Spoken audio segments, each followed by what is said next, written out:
Trixie, Hello, Bessie. bakit ka bumubulong? Para wala makarinig. Kamusta ka na? Ayos lang. Inaalagaan ka ni Sir Ralph, to. Ang sweet. Napatawag ka. Nag-sneaking kasi ako sa front desk office. Nakuha ko yung address ni Ma'am Dayan. Nung nag-check-in siya. Yung address niya dyan sa Maynila. Ako, talaga? Salamat, Trixie. Sige, pupuntahan ko na siya. Baka matulungan niya akong hanapin yung mga tunay kong mga magulang.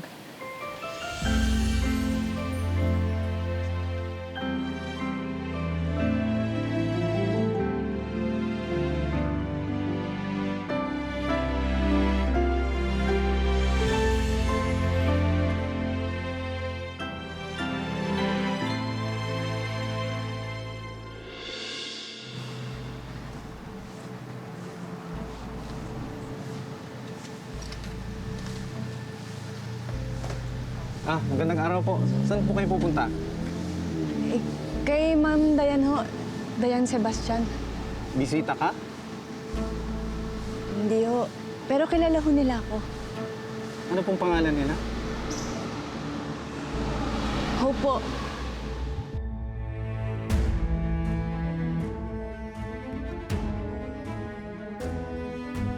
Ganun ba? Saglit lang tatawag ko lang sa bahay nila.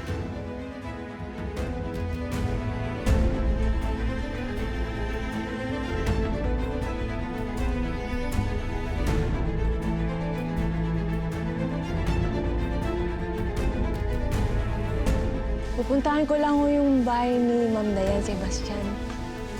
Alam niya ba na dadating ka? Hindi kasi basta-basta nagpapapasok dito eh. OMG! Bakit?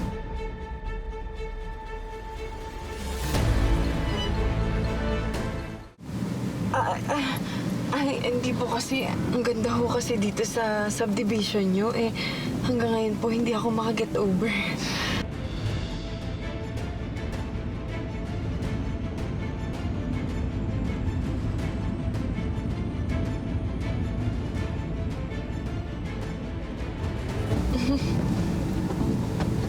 Ikaw talaga?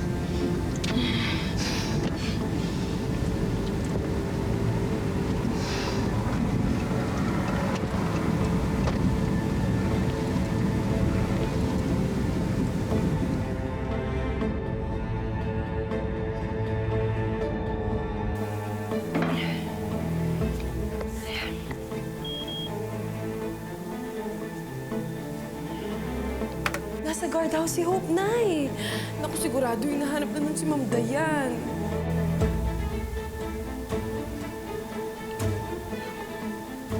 Puwisit talaga yung babae na yan. Hindi ho eh. Wala ho akong number ni Ma'am Dayan. Pero kilala niya ho ako. Saglit lang Tatawagan namin siya kung pwede kang papasukin. Ako, talaga ho. Sige ho, kuya. Pakisabi na lang ho si Hope. Yung nag-alaga po sa kanya sa hotel sa unang lahi. Sige po. Ika lang Pakilag na lang po dito.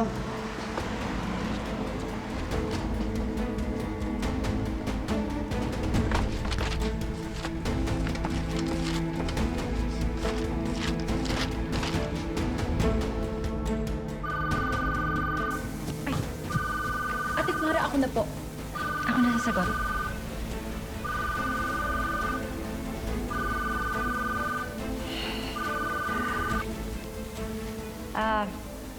Hello, Sebastian Residence?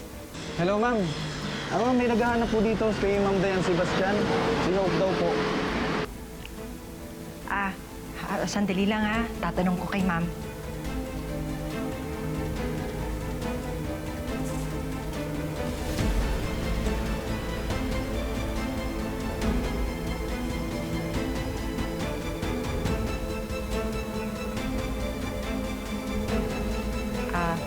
Hello? Wala daw kilalang Hope si ma'am? Ganun po ba? Ma'am.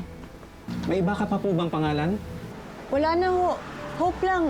Alam po yan ni Ma'am Dayan. Hindi raw eh. Tinatanong yung kasambahay nila. Wala raw kilalang Hope. Hello? Kuya, kung ako sa inyo, paalisin nyo na yan. Baka mamaya scammer yan eh. Mambubudol. Naku, plano pang biktimahin yung amo ko. Sige ma'am, ako na pong bahala dito. O sige ho. Sige, salamat po. Pwede na akong pumasok? Manluloko ka pala eh. Po? Di ka pala kilala ng mga Sebastian eh. Akala mo siguro maiisahan mo sila, no? Kuya, hindi ho. Hindi po ako manluloko. Pwede po bang tawagan niyo po ulit si Ma'am Dayan? Kakausapin ko po siya. Di na. Saan ka pupunta? Yung makikitawag lang po. Kausapin ko si Ma'am Dayan. Pag narinig po niya yung boses ko, maalala niya po ako ulit. Alam mo, ganun yung mga style ng mga scammer. Mabuti pa umalis ka na. Kuya, hindi po ako scammer. Sige na, umalis ka na. Kuya, parang awa niyo. Gusto mo tatawag pa ako ng pulis? Sige na, alis ka na. Hindi namin kailangan yung ganito. Sige na, umalis ka na. Alis na!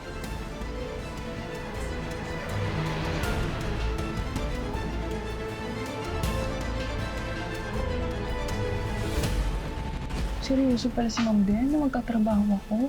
Naiakala ko naman pasarap lang ako dito. Hindi pala. Para sa susunod, hindi lang ibigay sa'yo. Laptop! Hope, kanya ka ba talaga tumawa? Narinig na kasi kitang tumawa dun sa resort eh. Bakit nag-iba yung tawa mo? May problema ba, anak? Hope reminds me a lot of Bianca. Yung tawa, yung boses. Pero nung nakita ko na siya, parang ibang tao na siya. Kung hindi ka na komportable sa setup ngayon, pauwiin mo na. At huwag mo nang patagalin pa. Hello, Mama G. Positive. Bumalik nga si Pag-asa dito sa bahay nila.